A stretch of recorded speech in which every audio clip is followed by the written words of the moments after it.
अखिलेश यादव ने साधा सीएम योगी पर निशाना, सरेआम दिया ये बयान। जिसने जंग टाली है समझो उसने जंग हारी है। आखिरकार ये निशाना अखिलेश यादव का किसकी ओर चलेंगे, जानेंगे खबर को विस्तार से। तब तक आप हमारे चैनल टीसी न्यूज को लाइक एंड सब्सक्राइब करना ना भूलें।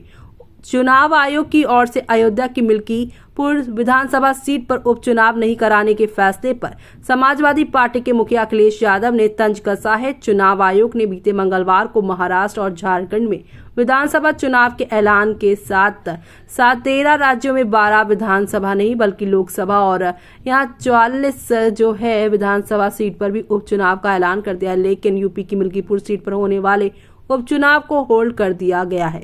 अब मिल्कीपुर सीट पर फिलहाल उपचुनाव नहीं कराए जाने के फैसले पर सूबे के पूर्व मुख्यमंत्री ने बिना किसी सीट और पार्टी का नाम लिए इशारों में बीजेपी पर तंज कसा है।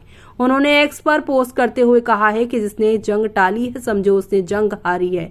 अखिलेश यादव के इस बयान के कई मायने निकाले जा रहे हैं। मायने इसलिए भी निकाले जा रहे हैं क्योंकि मिल्कीपुर वही सीट है जहां से सपा विधायक अवधेश प्रसाद विधायक थे, लेकिन लोकसभा चुनाव में फैजाबाद सीट से जीत हासिल करने के बाद उन्होंने ये सीट खाली कर दी। सपा ने यहां से अवधेश प्रसाद के बेटे अजीत प्रसाद को मैदान में भी उतार दिया था, लेकिन अब चुनाव आयोग ने सीट इलेक्शन पिटीशन का हवाला देते हुए सीट पर उपचुनाव को फिलहाल होल्ड पर डाल दिया है। ऐसे में अब लोकसभा चुनाव में फैजाबाद की सीट जीतने पर अवधेश प्रसाद ने जमकर वाहवाही लूटी थी। अवधेश प्रसाद की जीत बीजेपी के लिए इसलिए बड़ा झटका माना गया था क्योंकि अयोध्या इसी सीट के अंतर्गत आती है। लोकसभा चुनाव से पहले ही अयोध्या में भव्य राम मंदिर का उद्घाटन कार्यक्रम हुआ था। मंदिर का निर्माण अभी भी किया जा रहा है। राम मंदिर के उद्घाटन के बाद माना जा रहा था कि बीजेपी फैजाबाद की सीट निसंकोच जीत जाएगी, लेकिन वैसा हुआ नहीं। माना जा रहा है कि अब अखिलेश यादव ने उसी जीत को लेकर इशारों में तंज कस दिया है।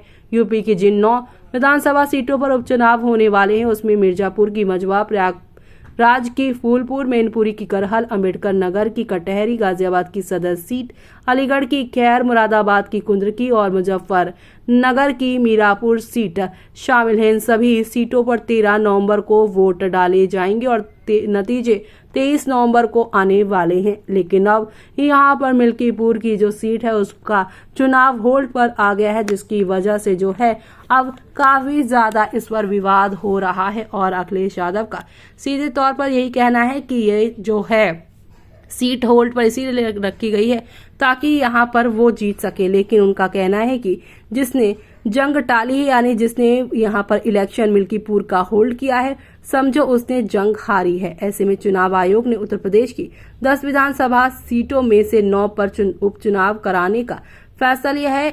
चुनाव आयोग ने कहा है इलेक्शन पिटीशन की वजह से मिल्कीपुर सीट पर फिलहाल उपचुनाव नहीं कराए जा रहे हैं, लेकिन अब यहाँ पर इस तंज का कैसे जवाब देने वाले हैं वो भी बीजेपी वो देखना होगा।